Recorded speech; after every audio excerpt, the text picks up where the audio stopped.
Fala galera, tudo bem? Então, hoje a gente vai começar a trabalhar com o módulo de modelos atômicos e estruturas atômicas. Então, a ideia principal de modelos atômicos e estruturas atômicas surgiu através de uma ideia pioneira. Essa ideia pioneira veio da denominação átomo. Essa determinação de átomo vem através de dois filósofos gregos chamados de Leucipo e Demócrito. Leucipo e Demócrito, eles achavam que você podia partir a matéria quantas vezes você quisesse, até que você chegaria num momento em que ela ficaria indivisível. E aí, por conta dessa indivisibilidade existente, foi denominada a palavra de átomo. Então, o que acontece? A primeira ideia de átomo surge por dois filósofos gregos chamados de Leucipo e Demócrito, ok? E aí, além disso, esses dois filósofos gregos, eles achavam que toda matéria era constituída basicamente por 4 elementos: ar, água, terra e fogo. Então aqui, Leucipo e Demócrito imaginaram que a matéria não poderia ser dividida infinitamente, mas partindo a várias vezes, chegaríamos a uma partícula muito pequena. Essa partícula muito pequena nós denominamos de átomo. Isso foi a ideia filosófica. A partir de então, você começa a ter as ideias científicas. Basicamente, nós vamos trabalhar com 5 ideias científicas: Dalton, Thomson, Rutherford, Bohr e Sommerfeld. Ok? Tanto que no modelo de Rutherford a gente pode definir que é Rutherford-Bohr. Ok? Então o primeiro modelo atômico é o modelo de John Dalton. Dalton ele definiu que o átomo ele era maciço, indivisível e indestrutível. Você não podia criar novos átomos a partir de um outro. Isso vem de um dos postulados de Dalton. Sendo que Dalton, quando define a ideia que o átomo é esférico, maciço, indivisível e indestrutível, em momento algum ele faz alusão a alguma existência de carga elétrica. É importante que você perceba que Dalton ele foi um cara que ele fez basicamente 3 postulados. Postulados esses que contribuíram cientificamente para a sociedade da época. O primeiro postulado de Dalton toda a matéria é formada por minúsculas partículas esféricas maciças denominadas átomo, ok? Que não pode ser criada nem destruída. Cada substância é constituída de um único tipo de átomo. Então, o primeiro problema que nós temos nesse postulado quando ele define que cada substância é constituída de um único tipo de átomo, isso já é um problema. Porque eu só posso ter uma substância formada por um único tipo de átomo se eu estiver tratando de uma substância simples. Toda substância simples é formada por um único átomo de um elemento químico, ou seja, por um único tipo de átomo de um elemento químico. Então, por exemplo, H2, N2, O3, Cl2, todas essas substâncias são substâncias simples, porém são formadas por 2 ou mais átomos de um mesmo elemento químico. Ok? Agora, no momento que você descobre as substâncias puras compostas, no caso H2O, CO2, H3PO4, todas essas substâncias também são formadas por átomos, porém não são átomos do mesmo elemento químico. E aí, ainda nesse primeiro postulado, você faz com que ele se torne contraditório, errado, no momento que ele diz assim: os átomos não podem ser criados nem destruídos. No momento que surge a radioatividade por Merriam-Curie, o que acontece? A radioatividade nada mais é que um efeito, um fenômeno pelo qual existe uma instabilidade nuclear de determinados átomos, e essa instabilidade, para que eles se tornem mais estáveis, eles emitem radiação e energia. Só que no momento que eles emitem radiação e energia, eles se tornam um átomo de menor tamanho, que é o que nós chamamos de fissão nuclear. Ok? Então, quando você tem, por exemplo, um átomo de urânio sendo bombardeado por nêutrons, o que vai acontecer? Eu vou quebrar esse átomo de urânio em átomos menores. E esses átomos menores não serão iguais aos que eu tinha inicialmente, que no caso era o urânio. Ok? Beleza. Depois, postulado 2. Os elementos são formados por átomos isolados iguais, com mesma massa e tamanho, sendo eles indivisíveis. O problema desse segundo postulado é que, à medida que o tempo foi passando, foram descobertos isótopos. Isótopos é o conjunto de átomos do mesmo elemento químico que diferem no número de massa e no seu número de nêutrons. Então, obrigatoriamente, esse postulado também está errado. O terceiro postulado é o postulado que define as leis ponderais. Um dos postulados que define as leis ponderais. As leis ponderais são elas, ó. Lavoisier, Proust e Dalton. Então você tem 3 leis ponderais. Lavoisier, Proust e Dalton. Então esses caras aqui, ó. Leis ponderais. Na lei de Lavoisier, é dito que na natureza nada se perde, nada se cria, tudo se transforma. Isso é a primeira lei de Lavoisier, que é o que nós definimos como lei da ação das massas, lei da conservação das massas. Depois, lei de Proust é a lei das proporções definidas, que você vai reagir substâncias através de um valor pré-definido. E a lei de Dalton é o que ele acaba de falar no terceiro postulado, a combinação de diferentes átomos numa proporção de números inteiros origina substâncias diferentes. Eu sempre pego o mesmo exemplo. Eu sempre pego a existência da água e do H2O2. A água, eu tenho 2 gramas de hidrogênio reagindo com 16 de oxigênio. Na água oxigenada eu tenho 2 gramas de hidrogênio reagindo com 32 de oxigênio, ou seja, a quantidade de hidrogênio se mantém fixa, eu alterei a quantidade de oxigênio, consequência disso eu formei novas substâncias, ok? Então você tem 3 postulados, dentre esses 3 postulados que eu tenho o terceiro sendo o mais coerente, legal? Os outros 2 caíram por terra. E aí, surge com isso o segundo modelo atômico, que é o modelo de Thomson. O segundo modelo atômico, que é o modelo de Thomson, ele surgiu em 1904. E Thomson propôs que o átomo era uma esfera maciça de carga positiva, estando os elétrons dispersos no seu interior, tal como passas num pudim. Então, se você olhar, se você perceber bem, o que acontece? Eu tenho uma massa toda ela positiva, que é essa parte laranja, e as passas são as partículas em verde incrustadas na sua superfície. Então você tem uma distribuição de cargas positivas e negativas nesse átomo. É o primeiro modelo que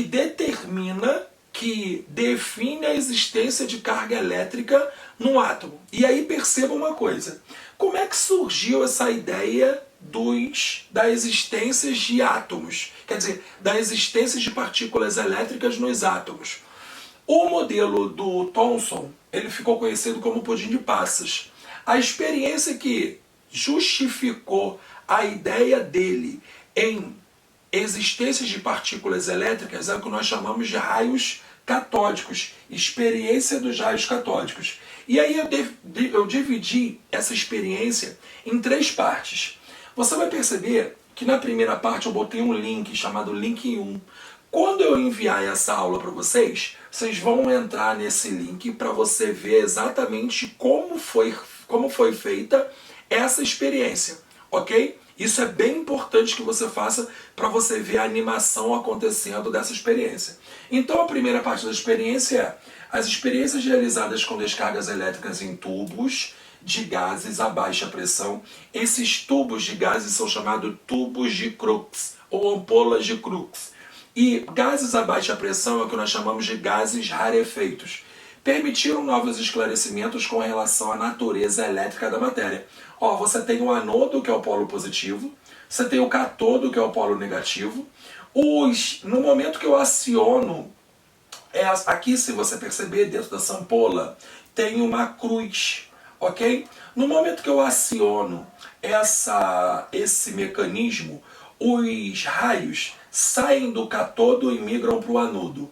Eles estão saindo do cátodo e migrando para o anodo, e no final desse tubo, no final da ampola, está aparecendo está aparecendo uma sombra esverdeada. Isso é porque os gases que estão aqui dentro a baixa pressão, à medida que os raios estão passando, estão sofrendo um processo de ionização. Legal? E aí, quando sofre essa ionização, ele contorna o anteparo e faz uma luminosidade lá no final. Segunda parte do experimento, a sombra do anodo sobre a parede do tubo de vidro mostra a propagação retilínea dos raios catódicos. Então você tem a propagação retilínea até um determinado momento. Quando você coloca aqui as duas placas, uma positiva e uma negativa, você vai perceber que os raios catódicos eles têm um declive, eles vão ter uma inclinação, uma aproximação da placa positiva.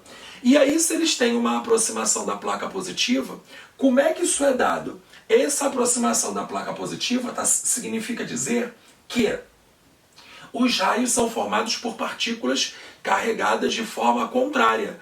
Ou seja, se a placa é positiva, significa que os raios possuem carga negativa. Legal? E aí a terceira parte do experimento, a natureza elétrica dos raios catódicos é demonstrada quando são desviados por campos elétricos e magnéticos aplicados. Ou seja, no momento que existe um declive, uma aproximação em relação a uma das placas, o que você tem? Você tem a existência de carga elétrica diferente da placa. Então, se a placa é positiva e se aproximou dela, significa que houve uma atração. Se houve uma atração, obrigatoriamente significa dizer que você tem os raios formados por cargas negativas. Não esqueça de ver o link que eu coloquei nas experiências, tá? Tem 2 ou 3 links importantes que quando você clicar vai abrir direto no YouTube e você vai ver uma animação referente a cada um desses processos. Agora, aí, depois disso tudo, depois do descobrimento dos elétrons e dos prótons por Thomson, da determinação das cargas elétricas e da definição dele em relação ao seu modelo atômico, que era uma esfera, onde você tinha uma massa toda ela positiva e partículas negativas incrustadas na sua superfície, existe uma ideia chamada de radioatividade. Olha o que acontece. O casal Curie formou uma notável parceria e fez grandes descobertas, como o polônio, em homenagem à terra natal de Marie Curie, e o rádio, em relação à radioatividade, ambas de importância fundamental no grande avanço que seus estudos imprimiram ao conhecimento da estrutura da matéria. Então, em relação a essa ideia da radioatividade, é que surge Ernest Rutherford e ele começa a definir o seu modelo atômico levando em consideração as emissões alfa existentes no polônio. Então, na verdade, foi todo um processo até a ideia de Ernest Rutherford, porque até então ele pegou a ideia da radioatividade do casal Curie para que ele justificasse o seu modelo atômico, para que ele justificasse a sua estrutura, o seu novo modelo atômico em relação aos anteriores. Ernest Rutherford, convencido por Thomson, começa a pesquisar materiais radioativos e aos 26 anos de idade notou que havia 2 tipos de radiação. Uma radiação positiva, que é o que nós chamamos de radiação alfa, e uma negativa, que é a beta. Assim iniciou-se o processo de determinação do novo modelo atômico. Então não ache que os modelos eles foram surgindo de forma aleatória, que não foi. Você percebe que Rutherford ele foi influenciado por Thomson em relação ao seu modelo. E aí, com a descoberta de Rutherford em relação à radiação beta e radiação gama, é que ele começa a definir a existência de um novo modelo. Modelo esse que nós conhecemos como modelo de Rutherford. Mais à frente você vai ver que eu coloquei uma outra parte nessa aula onde eu defino o Rutherford-Bohr, porque o Bohr ele era um pupilo de Rutherford e eles se juntaram para que um fizesse melhoria no modelo atômico do outro. Na realidade, nesse processo, quem fez melhoria no modelo do outro foi Bohr em relação ao modelo de Rutherford. Então o modelo de Rutherford, ele define que é o terceiro modelo atômico, o átomo possui um núcleo e eletrosfera. Ficou conhecido como sistema planetário ou modelo planetário. Isso é importante que você entenda pelo seguinte caso. A região central, essa região vermelha, é o que nós definimos como núcleo, uma região densa e positiva. Aqui eu tenho as órbitas, onde essas órbitas são circulares. Só quem define que essas órbitas são elípticas é Sommerfeld no último modelo atômico. E aí é importante que você entenda uma coisa. No modelo de Rutherford, em momento nenhum, existe nêutron. Só existe que a região central ela é totalmente positiva, densa, e a parte negativa são os elétrons circulando ao redor do núcleo. Então, esse modelo ele foi revolucionário para a época. Por qual motivo, Muniz?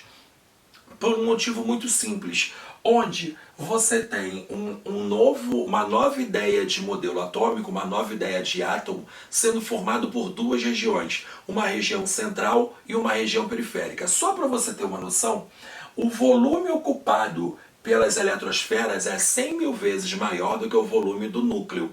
Ok? Então, o átomo de Rutherford ele é formado por muito mais espaços vazios do que espaços preenchidos. E aí, como é que Rutherford chegou a essa conclusão? Através de uma coisa que nós chamamos de experiência de Rutherford ou experiência da lâmina de ouro de Rutherford. O que acontece? Eu vou ler o texto para você. De posse dessas e de outras informações correntes, em 1911, Ernest Rutherford realizou um experimento que consistiu em um bombardeamento com partículas alfa emitida por uma amostra de um elemento radioativo, no caso o polônio, e uma finíssima lâmina de ouro. Então dentro dessa caixa você tem polônio, essa caixa é uma caixa de chumbo. Chumbo é um elemento que blinda a possibilidade da radiação sair dali de dentro, ok? E aí você tem um anteparo, esse anteparo normalmente é um anteparo luminoso para que eu consiga determinar onde serão os resultados, onde vai bater os resultados, e é importante que você entenda que esse anteparo é nele que vão colidir as partículas e é onde eu vou ter os resultados. E aí você precisa entender uma outra coisa. Essa lâmina de ouro ela é também formada por átomos, ok? Então todo o material que eu tenho ali são formados por átomos. Aí ele fala, para estudar as trajetórias das partículas, atrás da lâmina de ouro colocou-se uma chapa ou uma placa fotográfica. Normalmente é sulfeto de a lâmina de ouro sem desviar. Uma pequena fração das partículas atravessou a lâmina de ouro, tendo determinado desvio. Apenas uma em cada 10 mil partículas não atravessa a lâmina de ouro, ricocheteia e volta. Legal? Então, preste atenção aqui. Resultados obtidos. Primeiro resultado obtido. Analisando os resultados, Rutherford concluiu-se que, primeiro, o átomo é uma esfera maciça, existem grandes espaços vazios, visto que a maior parte das partículas atravessou a lâmina de ouro. O átomo possui uma região central onde está concentrada a sua massa. Foi contra essa região, denominada por ele de núcleo, que as partículas se chocaram e retornaram. Ok? Então as partículas que colidiram e voltaram porque bateram na região densa que é o núcleo. Depois, esse núcleo apresenta carga positiva, pois repeliu a partícula, que possui carga positiva, ou seja, a partícula alfa é positiva, logo o núcleo também é positivo, já que houve uma repulsão entre eles. Com esses dados, Rutherford concluiu que o modelo atômico semelhante ao sistema solar, em que o átomo é uma partícula muitíssimo pequena, composta por duas regiões. Aqui, voltando no link anterior, você tem os resultados. Uma determinada parte das partículas colide no núcleo e volta, porque houve repulsão. Uma outra quantidade passa sem sofrer desvio e uma passa perto do núcleo e desvia porque as cargas elétricas possuem a mesma natureza. Tranquilo até aí? Beleza. Perceba que aqui tem um link em 2. Esse link 2 é para que você clique e abra numa outra animação referente a essa experiência. Tá bom? Agora, e aí o modelo de Rutherford é uma região interna, o núcleo, onde estaria concentrada praticamente toda a massa. Mais à frente, quando for descoberto o nêutron, você vai perceber que o número de massa do átomo está todo ele localizado na região central do átomo, que é o núcleo onde eu tenho os prótons e os nêutrons. Porém, aqui você ainda não tem nêutron existente em relação a Rutherford. Esse modelo aqui já é o modelo mais à frente, depois da descoberta de Chladni-Winch em relação aos nêutrons, que é o próximo passo. Então, ó, uma região interna, o núcleo, onde estaria concentradas partículas, praticamente toda a massa, de cargas elétricas positivas representadas por partículas denominadas de próton, onde regiões externas de massa desprezível, onde estariam os elétrons, partículas negativas em movimento ao redor do núcleo. Então aqui você só tem prótons e elétrons. Eu só passo a ter os nêutrons, eu até coloquei isso aqui porque é a próxima descoberta que vai acontecer, em relação já ao próximo modelo, que é a descoberta de Chladni-Winch, que é a descoberta do nêutron. Então, Chladni-Winch, em 1932, lembra que o modelo de Rutherford é mais ou menos de 1911, ou seja, basicamente quase 22 anos depois, na verdade 21 anos depois, né, mais precisamente, Chladni-Winch ele descobriu a existência do nêutron. Então ele confirmou que Rutherford já desconfiava. Rutherford ele já desconfiava que existia ali no núcleo alguma coisa que servia como isolante elétrico dos prótons, só que ele não sabia o que era. Então a gente não sabia o que era, se era partícula, se era uma massa, o que tinha ali dentro. Então em momento nenhum Rutherford denominou a existência de prótons, elétrons e nêutrons. O Rutherford, na verdade, ele só denominou a existência de prótons e elétrons. Tá? E aí, com a descoberta do nêutron, você passa a ter a região central, que é o núcleo existindo prótons e nêutrons, e os elétrons na eletrosfera. É importante que você lembre, que você tenha isso na tua cabeça, que os prótons são cargas positivas, os nêutrons são cargas nulas e os elétrons são cargas negativas, ok? Sendo que a massa toda de um átomo está concentrada no núcleo, já que elétrons possuem massa desprezível. Só para você ter uma noção, a massa do elétron é 9 vezes 10 a menos 31 quilos. Então é 0,30 zeros e depois o 9. Então é um valor muito pequeno, um valor ridículo. Aí vem a ideia do modelo de Niels Bohr. Niels Bohr ele tem a definição como os átomos eles são formados por elétrons ao redor do núcleo, e essas órbitas, essas trajetórias que os elétrons fazem ao redor do núcleo são chamadas de órbitas estacionárias, onde cada uma dessas órbitas possui uma determinada quantidade de energia, e esses elétrons são compatíveis a cada uma dessas órbitas.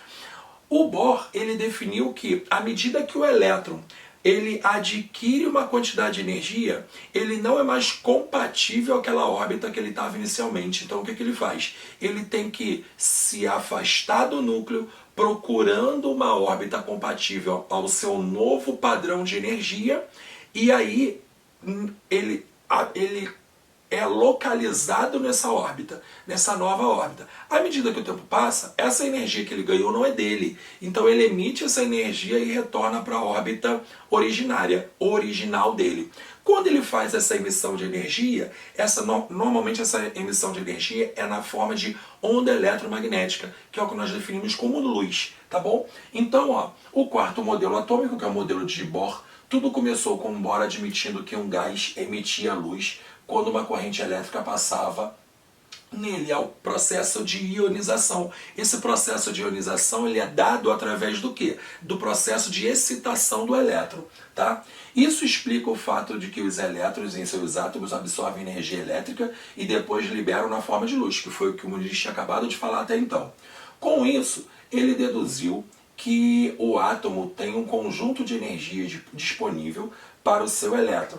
Isso é, a energia do elétron em um átomo é quantizada, é um pacote de energia que a gente define, tá bom? Depois, esse conjunto de energia quantizada, mais tarde, foi chamado de níveis de energia. Mas se um átomo absorve energia de uma descarga elétrica, alguns de seus elétrons ganham energia e passam para um nível maior. Nesse caso, o átomo estaria em um estado excitado. Então, olha aqui, você tem a absorção de energia. O elétron está no nível 1, ele absorveu energia, ele foi para o nível 2. No momento que ele retorna a esse nível 1, que era o nível de origem dele, ele emite essa energia. Essa emissão de energia é dada na forma de luz, que é a onda eletromagnética. Tá bom? Aí ele fala, Bohr também chega a algumas conclusões. Conclusões essas como: com essa constatação de Bohr, aperfeiçoou o modelo de Rutherford. Os elétrons são distribuídos em camadas ao redor do núcleo, admitindo-se a existência de 7 camadas, são 7 níveis eletrônicos, K, L, M, N, O, P e Q. À medida que as camadas se afastam do núcleo, aumenta a energia dos elétrons nele localizados. As camadas das eletrosferas representam níveis de energia variando de 1 a 7. Então você tem 7 camadas, K, L, M, N, O, P e Q, e 7 níveis eletrônicos, 7 níveis de energia, de 1 a 7. O modelo atômico de Bohr lembra a órbita de um planeta. Daí nós definimos como sistema solar. Aí, olha o importante. Modelo de Rutherford-Bohr. Eu peguei a ideia de Rutherford, expliquei, peguei a ideia de Bohr, expliquei, agora eu coloquei todo mundo junto, que é o que a gente define como modelo de Rutherford-Bohr. Esse modelo de Rutherford-Bohr explica todos os fatos mencionados anteriores. Por exemplo, cada elemento possui um espectro descontínuo porque os níveis de energia são quantizados, ou seja, possuem quantidades de energias definidas, cada energia corresponde a um comprimento de onda. Então você perceba que aqui já existe prótons e nêutrons, é onde está concentrada toda a massa, e aqui estão as camadas K, L, M e os níveis 1, 2 e 3. Claro que isso vai crescendo até 7. E aí o que você percebe? Que a energia, à medida que eu vou afastando do núcleo, fica cada vez maior, tá bom? Espectro de luz, eu estou mostrando para você o que acontece nos fogos de artifício. Ó, um elétron está na camada 4, no nível 4 vai para a camada 1, ele emite uma luz azul. Ele está na terceira camada, no caso na camada M, aqui ele está no nível 4, vai para o nível 1, emite luz azul. Aqui ele está na camada M, vem para a camada K, emite luz verde. Aqui ele está na camada L, vem para a camada K e emite luz vermelha. Isso é o que nós chamamos de espectro de luz, tá bom? Perceba que aqui também tem um link, ó, link 3. Então você já tem 3 links para você clicar e ver essa animação existindo. Nesse link do Bohr, ele vai mostrar para você a seguinte coisa. Ele vai pegar uma moeda de cobre, essas moedas de 5 centavos, e vai colocar sal de cozinha. E aí, sobre essa moeda. E ele vai levar com um garfo no fogo. E aí você vai ver a luminosidade que vai causar. Por quê? Porque o cobre no fogo ele fica verde. Esse processo de excitação de energia gera uma luminosidade verde. O sódio no fogo gera um processo de excitação e uma luminosidade amarela. Então você vai ver um fogos bem brasileiro, verde e amarelo, tá bom? Aí ele fala, além disso, no experimento do teste de chama, que é esse link que eu coloquei para você, quando colocamos no fogo, os elétrons recebem energia, saltam para o nível mais externo. Mas com esse nível instável, eles perdem essa energia na forma de radiação eletromagnética visível, que é o que nós chamamos de luz. A gente só está mostrando no texto tudo que eu já tinha explicado. Esse modelo, que é o 5º modelo atômico, modelo de Sommerfeld, ele define para você que o achatamento, basicamente, das órbitas. Por que ele define esse achatamento das órbitas? Porque, como a gente tinha comentado anteriormente, os elétrons ficarem circulando ao redor do núcleo geraria um dano que, à medida que o tempo fosse passando, essas órbitas elas iriam diminuir de tamanho até que o elétron colidisse com o núcleo. E aí, quando o elétron colidisse com o núcleo, você iria ter uma explosão desse átomo. Tranquilo? Todo mundo entendeu? Beleza. Aí perceba uma coisa. Além desse achatamento que o Sommerfeld ele define, existe também a existência de órbitas elípticas, que é o achatamento, indicaram os números quânticos. Sommerfeld também foi o responsável pelo estudo em relação aos números quânticos. Eu tenho basicamente 4 números quânticos. O número quântico principal, que é o N, o número quântico secundário, que é o L, o número quântico magnético, que é o M ou ML, e eu tenho o número quântico spin. Esse número quântico spin define para você o sentido de rotação do teu elétron, ok? Então, olha o que Sommerfeld interpretou. Interpretou os espectros com muitas linhas justapostas e, segundo ele, as camadas enunciadas por Bohr, KL e MN eram constituídas por subcamadas de órbitas elípticas e de diferentes momentos angulares. As órbitas elípticas de Sommerfeld indicaram um segundo número quântico denominado número quântico secundário. Esse número quântico secundário, definido pela equação N, L é igual a N menos 1, descrevia as subcamadas de energia e, por consequência, seu momento angular. Para a camada N igual a 3, teríamos um valor de número quântico secundário 2, conforme se observa na figura acima. Então, na verdade, a figura vai estar depois, que eu coloquei depois. E aí você vai ter cada um dos números quânticos possíveis. Ó, quando a camada é a K, L é 0. Quando a camada é L, o L é 1. Quando a camada é M, o L é 2. Quando a camada é M, quer dizer N, o L é 3. Porque é sempre N menos 1. Tá bom? E aí aqui você tem a cronologia dos modelos atômicos. Tá legal? Essa cronologia dos modelos atômicos, o que vai acontecer? Essa cronologia está mostrando para você o desenvolvimento de cada um deles. Primeiro o modelo atômico de Dalton, depois o modelo atômico de Thomson, modelo atômico de Rutherford, depois Rutherford de novo, já tendo a ideia da evolução, e depois o modelo atômico de Rutherford-Bohr. Tá bom? Já o modelo de Sommerfeld, como ele não criou um modelo, ele